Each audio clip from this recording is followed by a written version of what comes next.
Ce matin, nous allons lire 2 passages bibliques pour introduire notre message.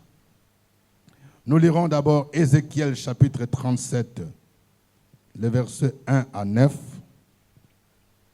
Et nous lirons Romains chapitre 10, versets 8 à 10. Commençons d'abord par Ézéchiel 37, les versets 1 à 9.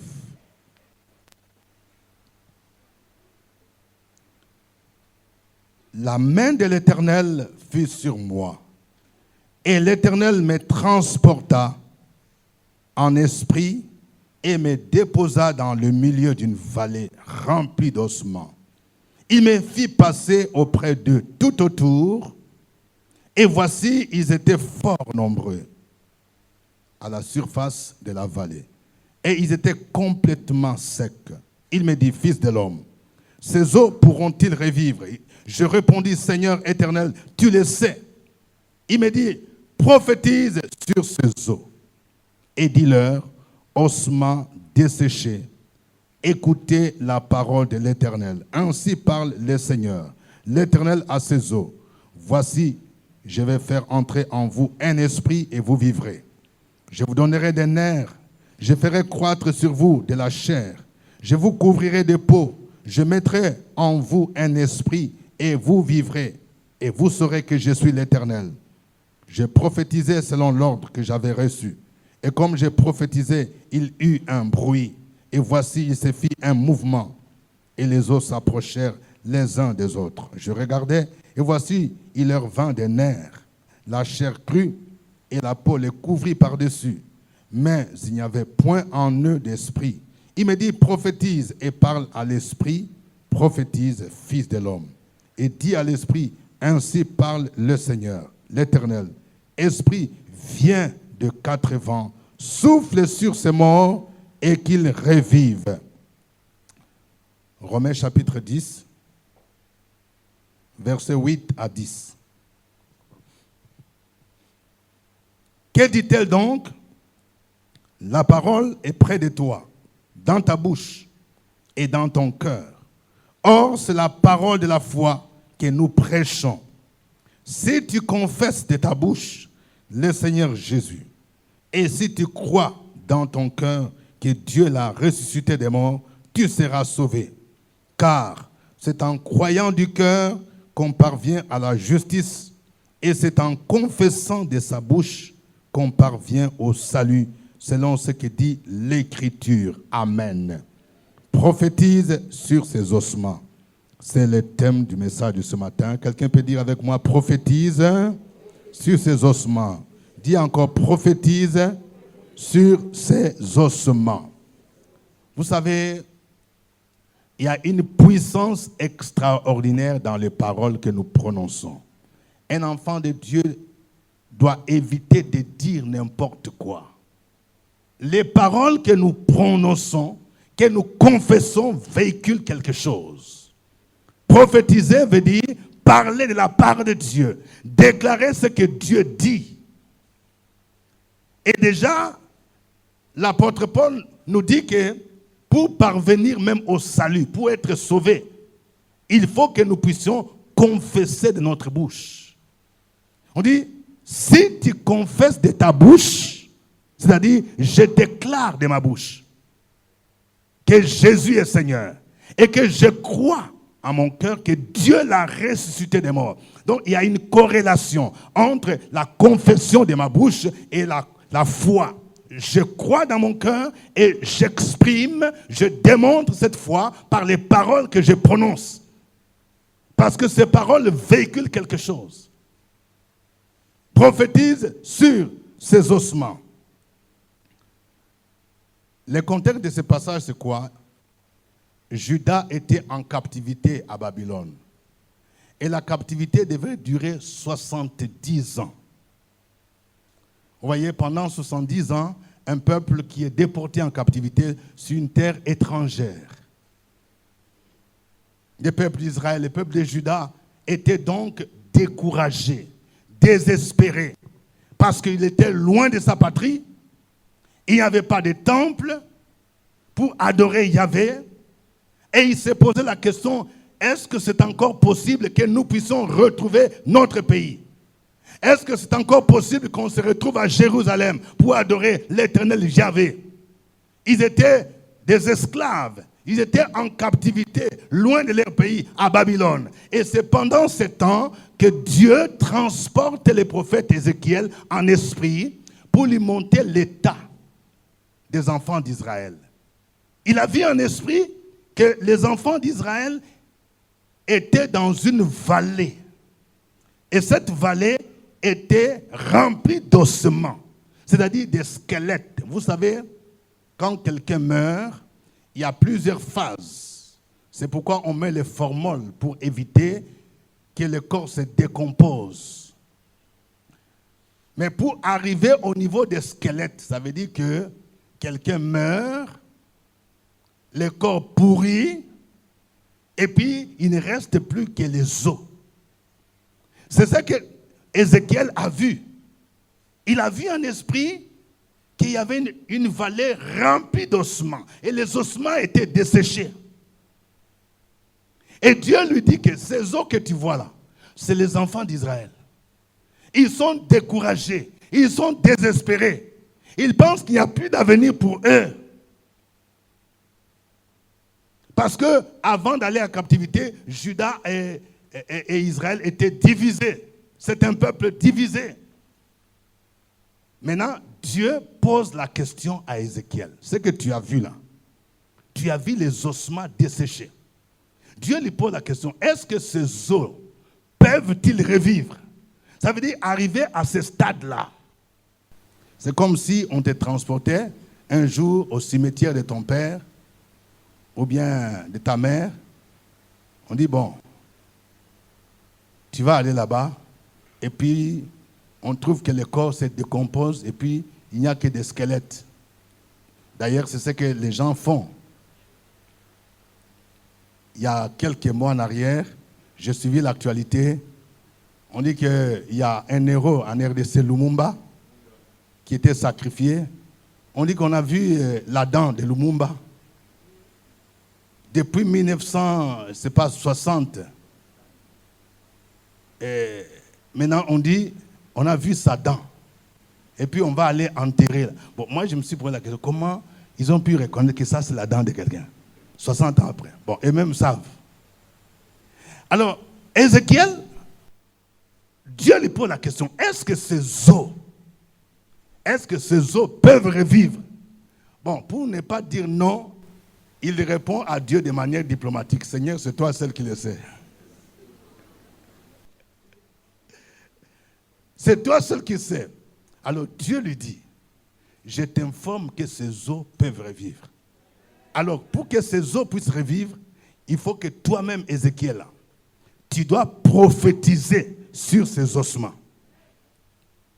Ce que tu vas déclarer là, avec foi, tu vas voir, il y a quelque chose qui va passer. Il lui dit, prophétise sur ces ossements.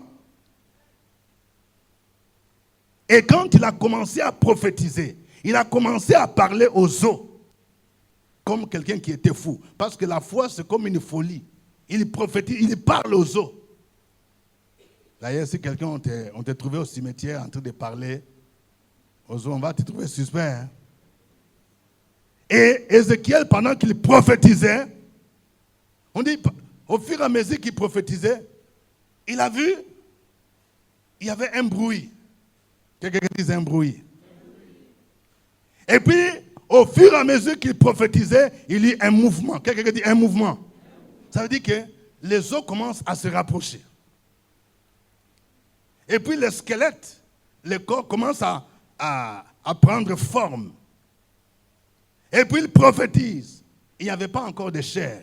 Parce que quand il y a un squelette là, ce n'est pas encore l'homme. Dieu lui dit prophétise encore. Il prophétise et puis il voit la chair commencer à croître. Les nerfs. Et les os ont repris vie. Et Dieu lui a montré.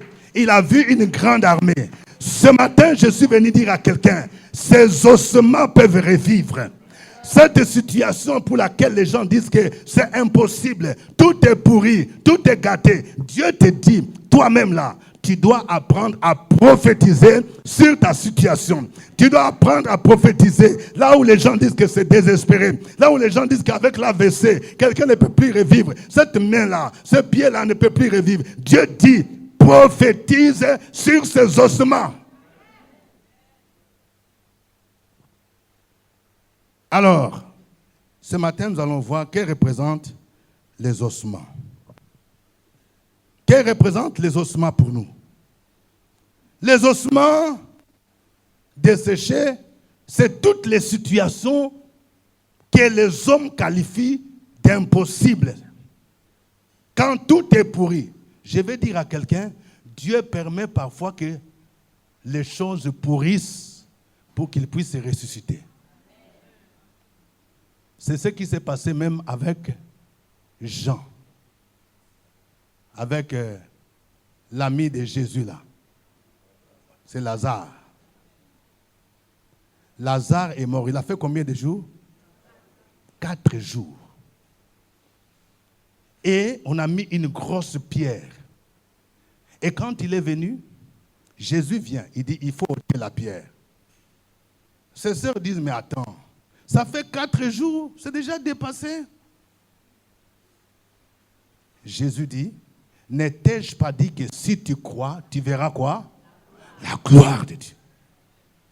Donc, Dieu permet parfois que ta situation puisse pourrir, sentir, pour que lui maintenant intervienne, pour qu'il puisse opérer un miracle, de telle sorte que les hommes voient sa gloire, de telle sorte que les gens disent, mais comment une situation qui était pourrie comme ça, et puis on voit la vie.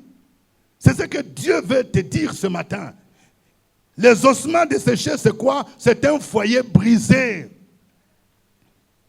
Il y a des foyers qui sont arrivés au niveau d'ossement. Ça veut dire le divorce est presque consommé. Il y a quelqu'un qui m'a appelé de l'extérieur du pays,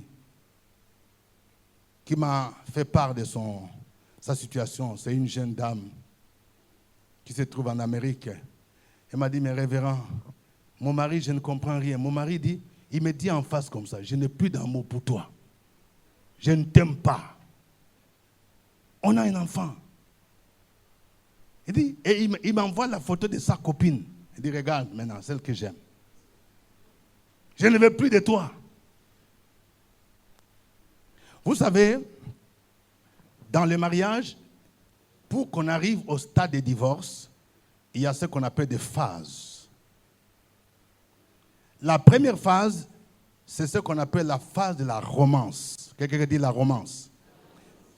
La phase de la romance, c'est une phase qui précède et qui vient juste après le mariage.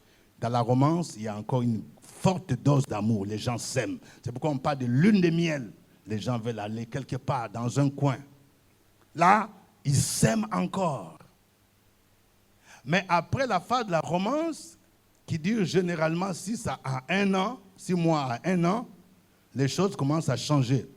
On passe à ce qu'on appelle la phase de la transition. Quelqu'un dit la transition? La phase de la transition, c'est une phase où on commence à se rendre compte que le monsieur là,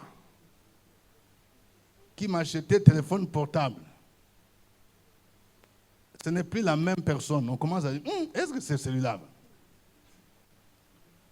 Quelqu'un a dit, l'amour est aveugle, mais le mariage ouvre les yeux. Le monsieur commence à se rendre compte que la dame là que je voyais bien maquillée, là, avec parfum, mais quand il se réveille le matin, quand il n'est pas encore maquillé là, il dit, hey, c'est comme ça que tu es.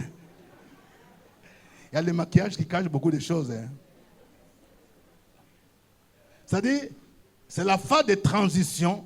On commence à avoir des questionnements. Est-ce que c'était lui? Est-ce que c'était elle? Les choses changent. Celui qui revenait chaque fois à la maison, avant 18h, il est là. Maintenant, il dit non, vraiment, j'ai une réunion avec mon patron. Mais les patrons, là, avant, ils n'étaient pas là. On était appelés au ministère pour une réunion avec le ministre jusqu'à 22h. Ça, c'est la phase de transition. Les doutes commencent à venir. Après la phase de transition, vient la phase de la réalité. Quelqu'un dit la réalité. C'est-à-dire, on commence à vivre d'autres réalités dans le mariage. Vous avez déménagé dans un quartier, et puis, la bailleresse commence à faire jalousie. Il y a une dame qui m'a dit, mais vraiment, je ne comprends pas. La dame là, on dirait qu'elle est jalouse. C'est-à-dire, tu viens, toi tu étais dans un quartier, tu viens de te marier, non? Tu rejoins ton mari. Et puis la bailleresse là, commence à être jalouse de toi. Commence à faire des choses. Je n'aime pas mettre saleté ici là. Là où on doit sécher les habits là, quand c'est ton jour là, tu trouves qu'on a tout rempli. Et puis, il te parle mal. Toi, là, tu as quitté où? Tu ne sais pas que tu as cocodile. Tu penses que tu as un bobo ici. Et puis, tu commences à te rendre compte des réalités. Quand la première grossesse vient avec plusieurs caprices. Il y a des gens qui ne veulent même pas sentir l'odeur de l'habit du mari. Il faut quitter ici. Il faut quitter. Ta chemise est sang. Mais je vais aller où? Quelqu'un dit, ce sont des réalités. Alors déjà, si on ne gère pas ça bien, ça risque de dégénérer. Et si ça va dans le sens contraire, quand on quitte la phase de la réalité, ça devient maintenant, on passe à la phase des représailles. C'est-à-dire le langage là devient dur. Tu dis à la femme, est-ce qu'aujourd'hui tu ne vas pas aller te coiffer? Tu m'as donné l'argent pour que j'aille me coiffer. Aujourd'hui, nous allons manger quoi? Tu m'as donné combien?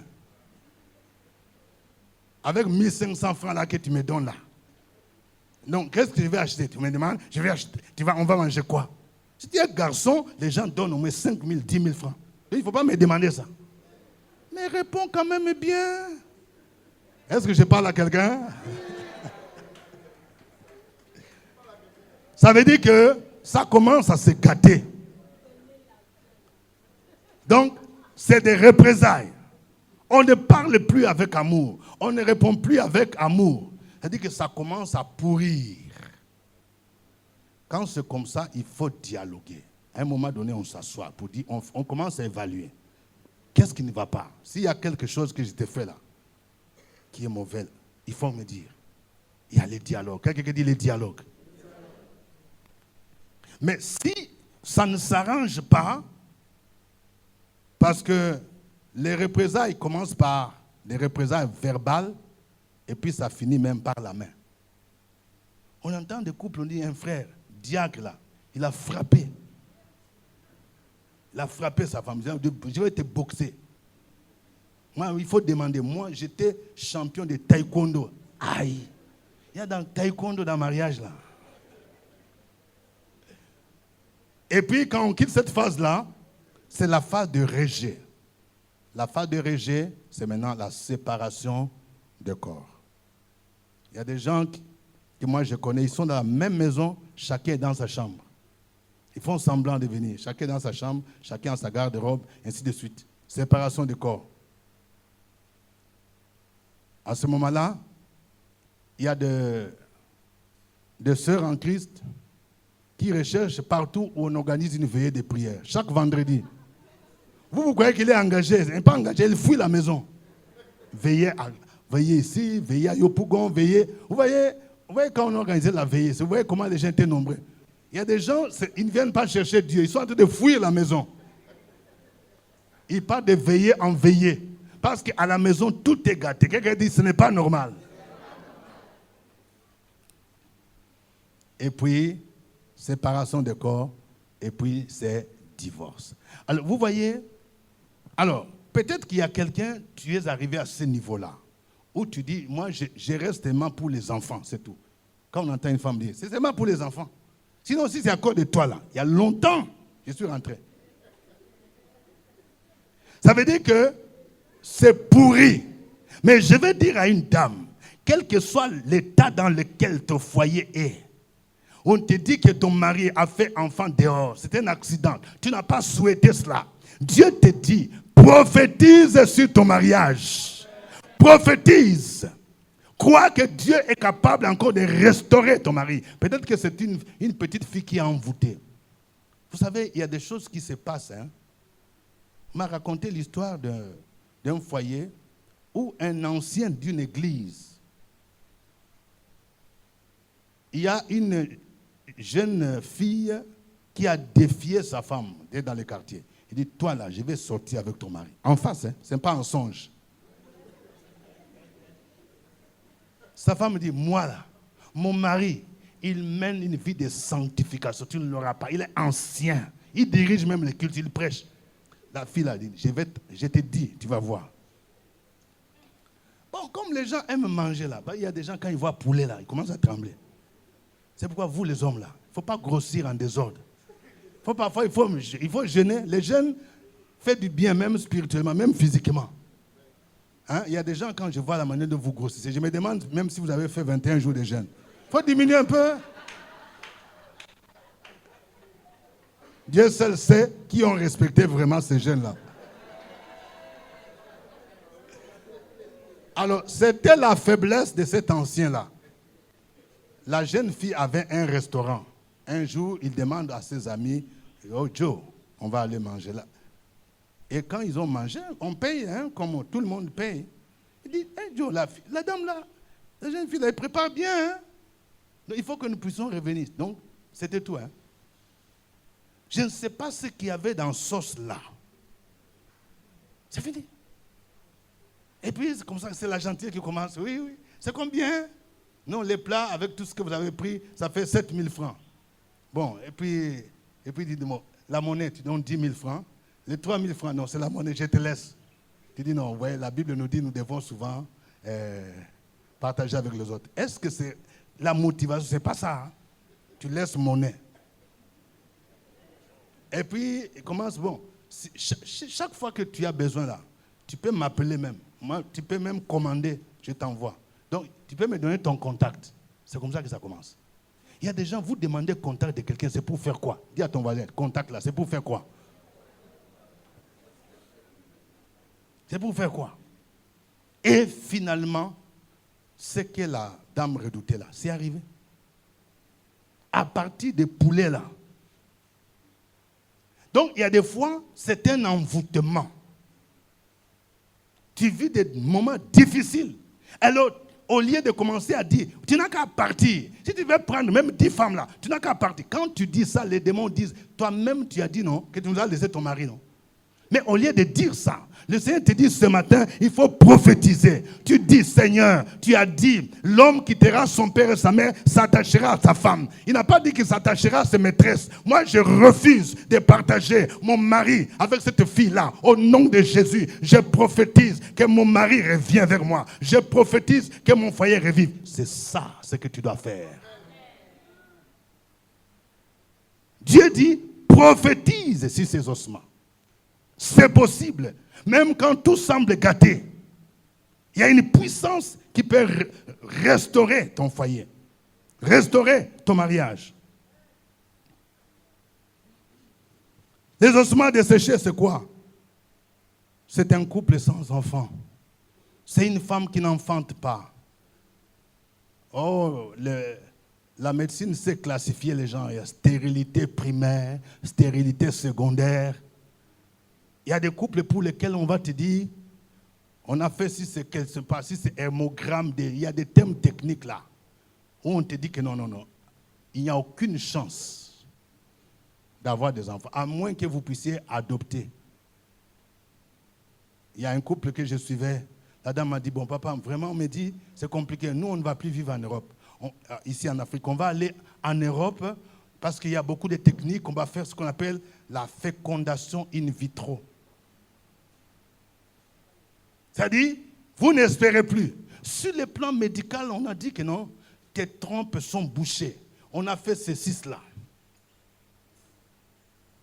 Mais sur le plan de la foi, Dieu te dit, tu peux prophétiser. Le miracle est encore possible.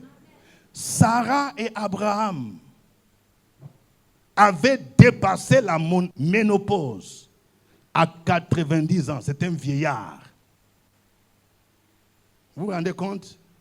On organise par exemple une rencontre bonheur conjugal et on voit une dame 90 ans. Elle dit, je vais chercher Marie, je vais chercher enfant. Les gens vont se moquer, toi là, tu étais où? Tu n'as pas encore enfant, il faut laisser.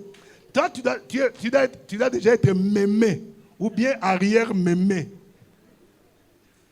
Alors, mémé, arrière-mémé qui cherche enfantement. Mais avec Dieu, c'est possible. Quelqu'un dit, c'est possible. Parce que Dieu a donné une parole à Abraham et Sarah. Il dit, en Sarah sortira un enfant qui s'appelle Isaac. Je vais dire à quelqu'un ce matin, il y a un Isaac qui va sortir. Un Isaac. Quelqu'un dit un Isaac. À un moment donné, Abraham voulait même perdre de l'espoir. Il a dit, Seigneur, je m'en vais sans enfant. Et l'héritier de ma maison, c'est Eliezer de Damas. Eliezer, c'était son serviteur, les plus vieux, les plus anciens. À l'époque, le code d'Hammurabi, c'était l'habitude de l'époque. Si quelqu'un, tu n'as pas un enfant, tu peux même adopter un de tes serviteurs. Dieu dit non, l'héritier, ce n'est pas Eliezer. C'est quelqu'un qui sortira de ta femme, c'est Isaac. Lorsque tu es désespéré, tu fabriques un Eliezer, parce que tu ne crois plus. Mais il y a un Isaac. Et à 90 ans, Sarah a conçu. À 100 ans, Abraham a eu Isaac, selon la parole de l'Éternel. La Bible nous dit qu'Abraham ne considéra pas que son corps était déjà usé. Quand Dieu veut te bénir, quel que soit ton âge, il va opérer un miracle. C'est pourquoi il te dit, tu dois prophétiser. Est-ce que ton foyer, on a dit que ta femme ne peut plus enfanter. Dieu dit, il faut prophétiser sur ta situation. Et l'enfant peut sortir encore. Parce que tout est possible à celui qui croit. Les ossements desséchés, c'est un parent, un fils ou une fille qui est incrédule. Nous avons souvent dans nos familles des gens qui sont compliqués. Je reçois souvent dans mon bureau des mamans qui ont des cœurs meurtris à cause de leurs enfants. Il dit, révérend, voici mon fils là. Il est drogué, il se drogue. On lui dit que ce n'est pas bien. Il fait la prison. Aujourd'hui, demain, on est au commissariat. Il vole les choses d'autrui. Et une maman a son cœur meurtri. Je lui demande de venir. À l'église, il ne veut pas. Mais au conseil de DJ, il s'en va. J'ai été approché par une famille ici à Abidjan, dans un des grands quartiers. Oh, j'ai compris comment les gens sont malheureux. Une famille qui avait envoyé leur fils en Europe après le bac, ils ont tout. Mais l'enfant, il est devenu comme quelqu'un qui a perdu la raison. On m'a fait venir et il fallait quelqu'un pour le prendre parce qu'il avait un appartement dans un autre quartier. Il vient là-bas. Il a 40 ans. Il dit, c'est quoi? On dit, non, il y a le pasteur qui est venu, il dit, je ne vais pas, je ne vais voir personne. Pasteur, prêtre, imam, je ne vais voir personne. Je ne vais pas te voir, toi. Alors les autres, il nous fait la honte. J'ai dit, il faut le laisser. Il commence à dire, pendant 20 minutes, je sais que vous ne m'aimez pas. À 40 ans là, moi je dois dépendre toujours de vous. Hein? Tout ça. Il parle. Il faut le laisser. J'ai dit à la maman, laisse-lui parler. Il parle. Je n'ai même pas de portable. Ainsi de suite. Bon, moi j'ai dit à la maman, pourquoi vous ne l'achetez pas le portable? Il dit, pasteur, il est là, nous lui donnons 250 000 francs chaque fin du mois. Ça n'arrive pas le 15. Pourquoi? Parce que ça finit dans la drogue. Portable, ça fait si c'est centième portable. Quand on va lui acheter portable, on peut lui acheter iPhone aujourd'hui. Demain, il va bazarder iPhone 10, iPhone 12 là, qui coûte dans les 400, 500 000. Il va vendre ça à 50 000 francs pour avoir l'argent pour la drogue. Donc, il y a des gens, vous avez un enfant comme ça, une fille qui s'est prostituée, qui fait la honte de la famille. Le Seigneur te dit, il faut prophétiser.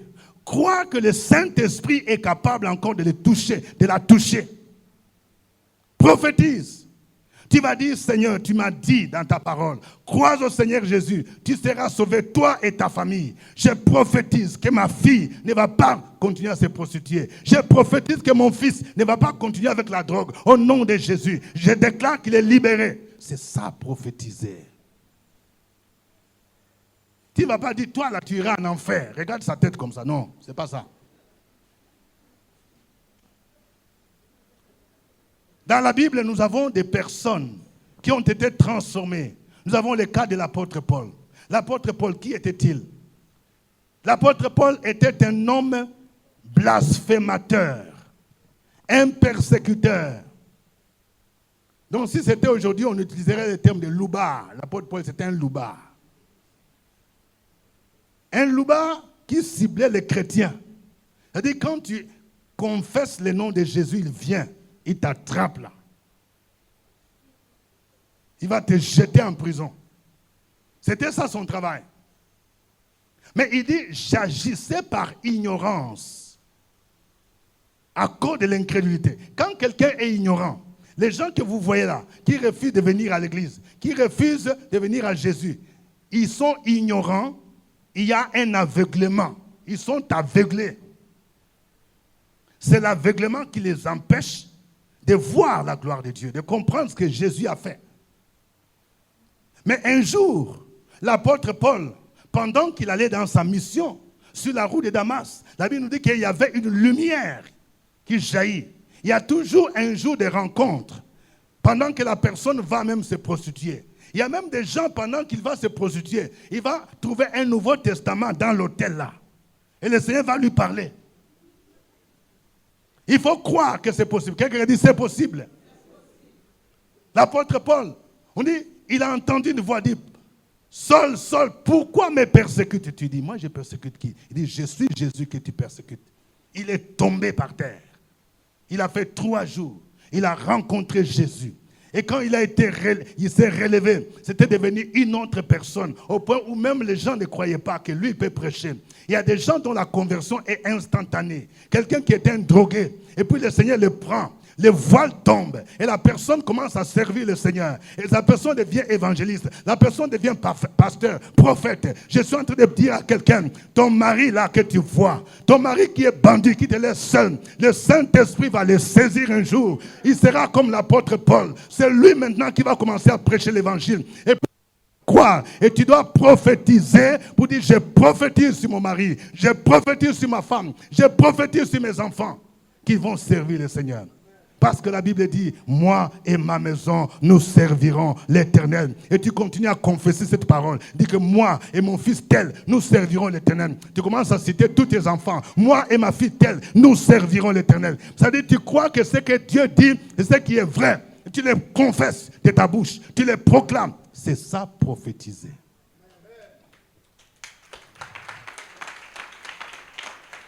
Le Seigneur dit, prophétise sur ces ossements. Et les ossements vont revivre. Les ossements desséchés, c'est quoi? Les ossements desséchés, ce sont les affaires. C'est ton entreprise qui est tombée en faillite. Vous savez, au niveau des affaires, à un moment donné, il y a un terme technique que les gens de la Banque mondiale nous ont appris. PPTE, c'est quoi là? PPTE, c'est quoi? Pays pauvre et très endetté. Il y a des PPTE ici. Des personnes pauvres et très endettées. Les dettes ne sont pas... C'est pas bien, hein? Dis à ton voisin, c'est pas bien d'avoir des dettes. La Bible nous dit, ne devez rien à personne si ce n'est que de vous aimer les uns les autres. Il y a des gens qui ont des dettes. Dettes même pour les jeunes de la cabine là. Fais-moi transfert de 2000 francs, il te fait. Je vais te payer à la fin du mois. Et puis encore, fais-moi transfert, il te fait transfert. Et puis quand ça devient, on dit, c'est combien? Tu me dois maintenant 20 000 francs. Et tu commences à éviter même quelqu'un. Tu as dette ici. Chez les Mauritaniens aussi, tu as dette. Je ne sais pas, même partout, tu as dette. Même chez ton pasteur, tu as dette. Chez ta grand-mère, tu as dette. Quelqu'un dit, ce n'est pas bon. Hein? Parce qu'à ce moment-là, ce qui se passe, c'est quoi? Il y a des endroits, dès que tu veux aller, je vais le rencontrer, il va me demander son argent. Et tu commences à t'échapper. Personne pauvre est très endetté. PPTE. Alors, il y a des gens, parfois, tu as pris l'argent et tu es en train de faire le commerce.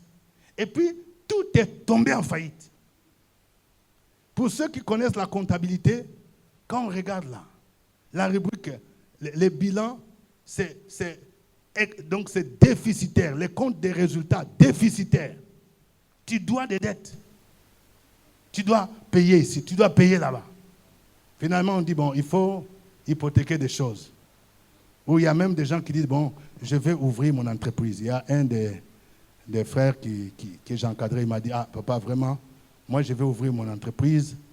Il y a quelqu'un qui dit, il va injecter les capitaux. J'ai dit, attention, il y a des règles. Hein. Si tu commences ton entreprise là, et tu penses qu'il faut ouvrir le capital, quelqu'un dit, moi, je viens injecter 50 millions, 100 millions. Tu risques de perdre ton entreprise. Parce que celui qui a les grosses parts, c'est celui qui risque de dicter les choses. Donc, il ne faut pas vite comme ça. Tu n'as même pas encore fait 3 années et tu veux ouvrir l'entreprise. On risque de t'absorber. Alors, il se pourrait que parmi vous, ton commerce est tombé en faillite. Tu as perdu la clientèle. Tu n'as plus l'argent. Et tu as des dettes par-ci, par-là. Tu es PPTE. Le Seigneur te dit ce matin, prophétise sur ton commerce. Ton commerce peut encore revivre. Ton magasin peut encore revivre. Prophétise. Ça dit que ton commerce ressemble à un mort, à une squelette. Dieu dit, tu peux encore revivre. Tes affaires peuvent encore revivre. Dans le nom de Jésus-Christ de Nazareth. Prophétise sur ces ossements. Les ossements, ça peut être les échecs répétés au concours. Les ossements, peut-être un mariage qui tarde, et parce que ton âge est avancé. C'est toute situation qui semble pourrir. Dieu dit, il faut prophétiser. Alors, nous allons voir comment prophétiser quand nous regardons ce qui s'est passé avec Ézéchiel. Il y avait 2 niveaux de prophétie. Dieu dit, prophétise sur ces eaux, dis-leur, ossements desséchés, écoutez la parole de l'Éternel. Le premier niveau de prophétie consiste à dire, proclamer les promesses bibliques. Dire ce que Dieu dit dans sa parole. C'est ça, prophétiser. Prophétiser, il y a des gens qui vont prophétiser toujours dans le sens de dire des révélations. Dieu m'a révélé que ton mari sera... Non, prophétiser ici, c'est prendre ce que Dieu a dit dans la parole. Et tu déclares cela. Seigneur, voici ce que la Bible me dit. Tu me dis ceci dans ta parole. C'est ça que tu proclames par ta bouche. Il a dit, ainsi parle l'Éternel. Il ne parle pas de lui-même. Il déclare des paroles qu'il reçoit de la part de Dieu. C'est pourquoi au niveau de la parole, il y a toujours les 2 dimensions de la parole. Il y a ce qu'on appelle le logos et le rhéma. Quelqu'un dit logos et rhéma. Le logos, c'est la parole écrite telle qu'elle est dans la Bible. Ça, c'est le logos. Et il faut que chaque chrétien, tu puisses connaître la parole de Dieu. C'est pourquoi il faut suivre les enseignements pour connaître ce que la Bible déclare. C'est le logos. La Bible nous dit, au commencement était la parole. La parole était avec Dieu et la parole était Dieu. C'est le logos. Et Jésus est la parole faite de chair. Maintenant, le rhéma, c'est une révélation, une parole que le Saint-Esprit te donne à un instant T par rapport à une situation donnée. C'est ça le rhéma. Et il y a une relation entre le logos et le rhéma. Quand en toi il n'y a pas de logos, le rhéma là, ça risque de venir du diable. Je prends un exemple simple. Toi, tu reçois une révélation. Dans une église, il y a une sœur qui a dit qu'elle a reçu une parole. Dieu lui a dit que le pasteur là, ce sera son mari. N'ayez pas de telles visions sur moi.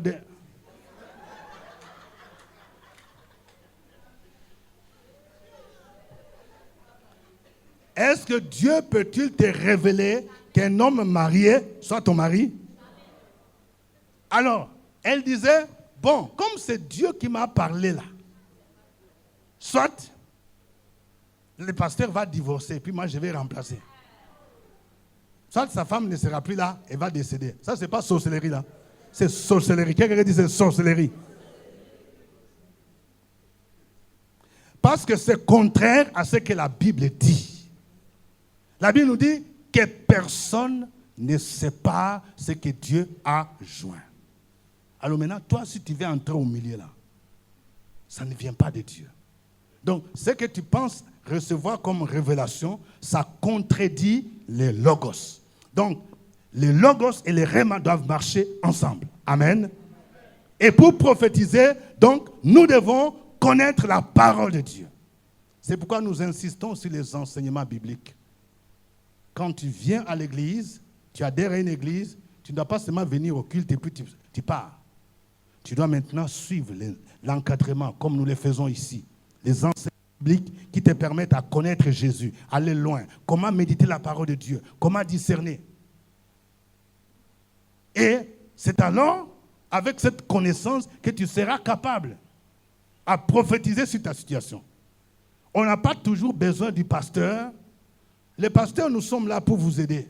Mais le pasteur n'est pas un marabout. Dis à ton voisin, tu as entendu, non? Tu as une situation, tu n'arrives pas à dormir la nuit. Parce qu'il y a des cafards. Parce qu'il y a un chat qui miaule. Miaou, miaou. Il va dire, je vais appeler le révérend. Il ne faut pas m'appeler. Tu n'as pas besoin d'appeler le pasteur. Tu te réveilles. Tu connais. Si je connais la Bible, je me souviens que Jésus a dit, je vous ai donné le pouvoir de marcher sur les serpents, sur les scorpions, sur toute la puissance de l'ennemi. Et je me réveille. Je dis, toi, chat, au nom de Jésus, je marche sur toi. Parce que Jésus m'a dit, il m'a donné le pouvoir de marcher sur les serpents. Tu connais la parole de Dieu, tu commences à proclamer, tu commences à écraser. Tu n'as pas besoin d'appeler les pasteurs pour ça. Nous avons besoin de chrétiens qui grandissent dans la parole de Dieu. Et la Bible nous dit, quand Ézéchiel a commencé à prophétiser, à proclamer la parole de Dieu sur les ossements, la Bible nous dit,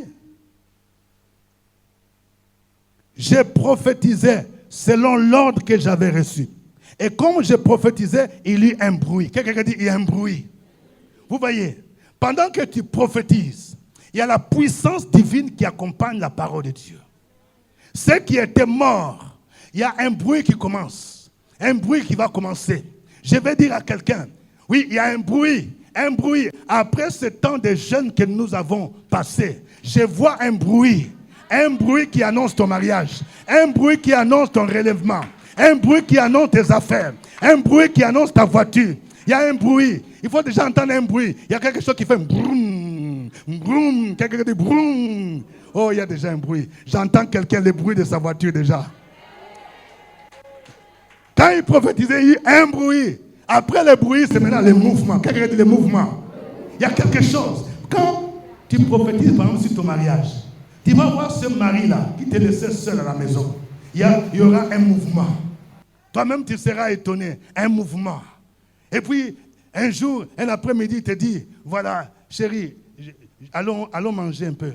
Hein? Allons manger un peu à l'ivoire. Il dit, aïe. Toi-même, tu n'es même pas d'accord. À l'ivoire. Oui, oui. Ça, c'est le mouvement. Quelqu'un dit un mouvement. C'est-à-dire, les choses commencent à aller dans l'autre sens. Dieu lui-même commence à le faire venir vers toi. Un mouvement. Tu vas voir quelqu'un qui n'a jamais acheté habit. Il te dit, il faut m'accompagner quelque part. Il dit, prends pagne là. 1, Uniwax, 1, 2, 3, 4. C'est pour toi. Et toi-même, tu dis, aïe. Depuis quand? Quelqu'un dit, un mouvement.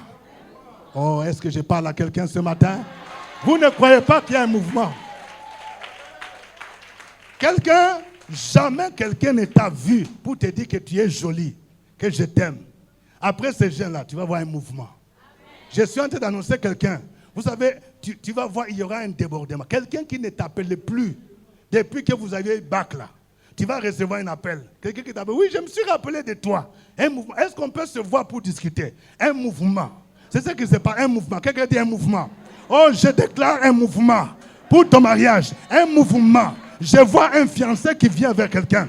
Je vois une fiancée. Parce qu'après, quand tu prophétises, il y aura un mouvement. Avant, les gens s'éloignaient de toi. Maintenant, quand il y a un mouvement, les gens vont s'approcher. Il y a quelqu'un qui va commencer à te demander, tu habites où?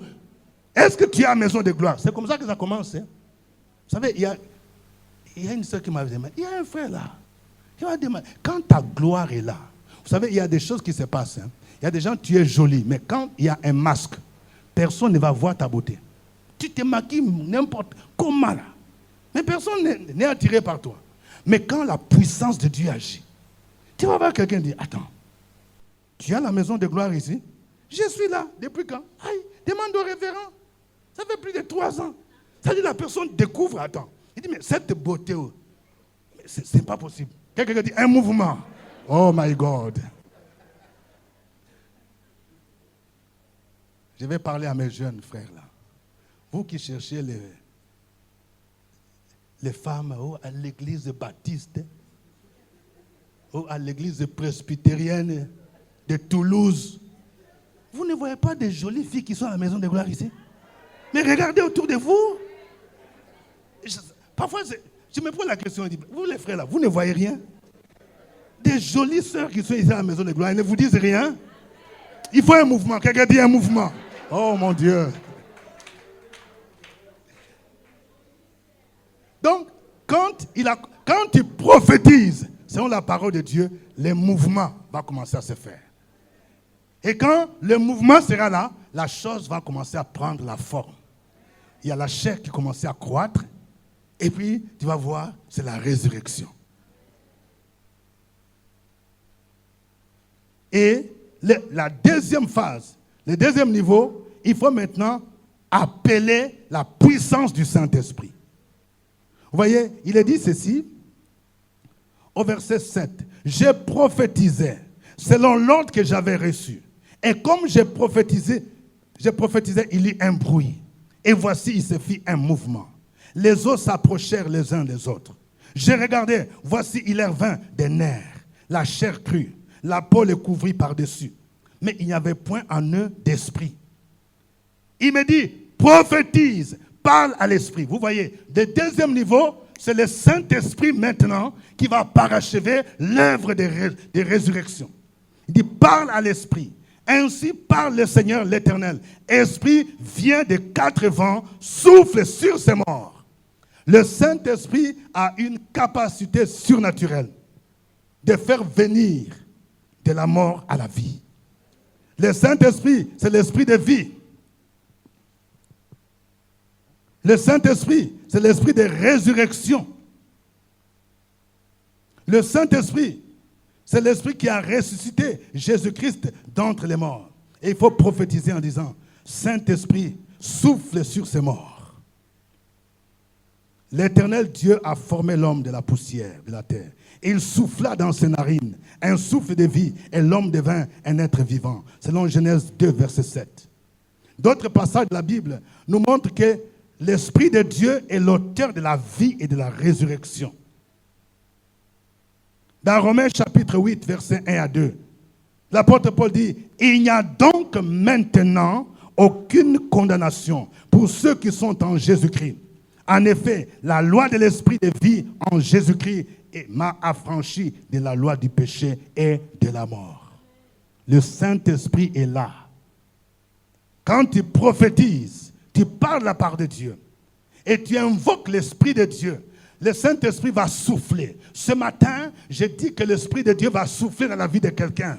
Le Saint-Esprit va souffler dans la vie, dans ta situation, pour ressusciter tout ce qui est mort, pour ressusciter ton corps malade, pour ressusciter tes affaires, pour ressusciter ton mariage, pour ressusciter ton amour, pour ressusciter ton fils, ta fille, pour ressusciter ton mari, qui est encore païen, qui est encore, oui, dans le pétrin. Le Saint-Esprit est capable de lui communiquer la vie. Et il va reprendre vie. Le Seigneur te dit ce matin, prophétise sur ces ossements. Quels sont tes ossements qui sont pourris? Quelle est ta situation sur laquelle tu dois prophétiser? Ce matin, chacun de vous doit se lever pour dire « Je prophétise ». Et si tu as l'habitude toujours de dire des paroles mauvaises, il faut demander pardon. Il faut d'abord retirer ces mauvaises paroles. Tu vas maintenant remplacer ces paroles par des paroles de prophétie biblique. Tu déclares ce que Dieu dit. Et tu crois que ce que tu dis va s'accomplir. Et l'Esprit de Dieu va agir. Et tu vas entendre un bruit. Quelqu'un dit un bruit.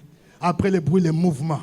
Après le mouvement, il y a la résurrection. Que Dieu bénisse sa parole. On va se lever.